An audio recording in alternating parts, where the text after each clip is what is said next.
Pardon.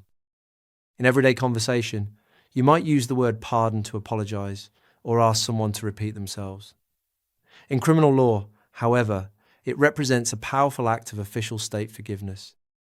A pardon is a legal decree issued by an executive authority that forgives a person convicted of a crime.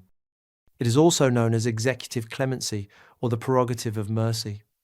When a pardon is granted, it generally restores the civil rights of an individual lost upon their conviction.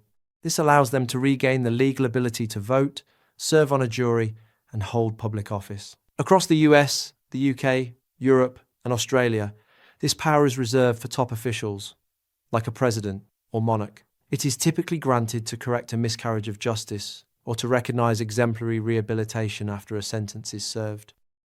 For example, suppose a citizen was convicted of a felony 30 years ago and served their prison sentence. Since their release, they have lived a law-abiding life and founded a community charity. Recognising this rehabilitation, the President issues a formal pardon. This official decree erases the lingering legal disabilities associated with the old conviction.